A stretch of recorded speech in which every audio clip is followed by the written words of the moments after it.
बस्तर छत्तीसगढ़ का वो इलाका जहां विकास की किरणें अभी तक नहीं पहुंची हैं, जहां गरीबी, बेरोजगारी और नक्सलवाद का बोलबाला है। इसी बस्तर में एक आवाज उठी थी, बस्तर जंक्शन के नाम से। इस आवाज के पीछे थे मुकेश चंद्राकर, एक स्वतंत्र पत्रकार जो अपने YouTube चैनल के जरिए बस्तर की सच्चाई दुनिया के सामने लाना चाहते थे। मुकेश ने बस्तर जंक्शन की शुरुआत की थी, एक ऐसा मंच जहां वो आम आदमी की आवाज बन सके। मुकेश की पत्रकारिता किसी चमक दमक वाली दुनिया से नहीं थी। वो न तो बड़े मीडिया घरानों से जुड़े थे और न ही उनके पास कोई ताकतवर बैकिंग थी। उनके पास बस एक कैमरा था, एक माइक था और सच दिखाने का जज्बा था। मुकेश उन मुद्दों को उठाते थे जो अक्सर मुख्यधारा की मीडिया की नजरों से ओझल रह जाते थे। वो बस्तर के आदिवासियों की समस्याएं, सरकारी योजनाओं में भ्रष्टाचार और नक्सलवाद के मुद्दे पर बेबाकी से अपनी राय रखते थे। उनके वीडियो में कोई बनावटीपन नहीं होता था। वो आम लोगों की भाषा में उनके बीच जाकर उनसे बात करते थे।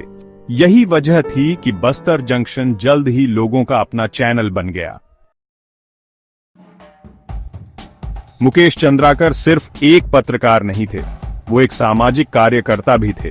वो बस्तर के लोगों के हितों के लिए एलईडी देते थे, उनके लिए आवाज उठाते थे।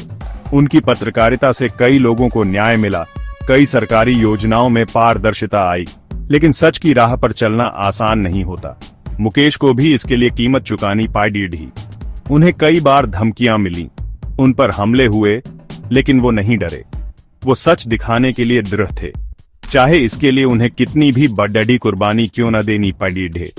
मुकेश की पत्रकारिता की एक मिसाल थी एनडीटीवी के लिए की गई उनकी रिपोर्ट। इस रिपोर्ट में उन्होंने बस्तर में सड़क निर्माण में हो रहे भ्रष्टाचार का पर्दाफाश किया था। इस रिपोर्ट के बाद से ही मुकेश पर दबाव बरच गया था, लेकिन मुकेश ने हार नहीं मानी।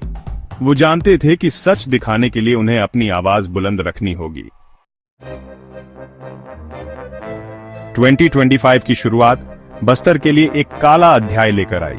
19 जनवरी, वो तारीख जब मुकेश चंद्राकर हमेशा के लिए खामोश कर दिए गए। मुकेश उस दिन अपने घर से निकले थे और फिर कभी वापस नहीं लौटे। उनकी गुमशुदगी ने पूरे बस्तर में सनसनी फैला दी। परिवार वालों ने पुलिस में शिकायत दर्ज करवाई, लेकिन शुरुआत में पुलिस ने मामले को गंभीरता से नहीं लिया। दिन गुजरते गए और मुकेश का कुछ पता नहीं चला। आखिरकार 22 जनवरी को खौफनाक खबर आई। मुकेश का शव उनके घर से कुछ ही दूरी पर एक सुनसान इलाके में मिला। उनकी हत्या कर दी गई थी।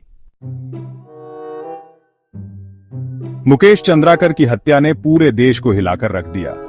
सवाल उठने लगे कि आखिर किसने और क्यों की मुकेश की हत्या। जांच शुरू हुई, लेकिन आज तक मुकेश के हत्यारे सलाखों के पीछे नहीं पहुंच पाए हैं। कई लोगों का मानना है कि मुकेश की हत्या उनके द्वारा उठाए गए सवालों का नतीजा थी। क्या उनकी आवाज दबाने के लिए उन्हें मौत के घाट उतार दिया गया? क्या उनकी हत्या के पीछे उन ताकतवर लोगों का हाथ है जिनके हितों को मुकेश ने अपनी पत्रकारिता से चोट पहुंचाई थी? ये सवाल आज भी अनुत्तरित हैं।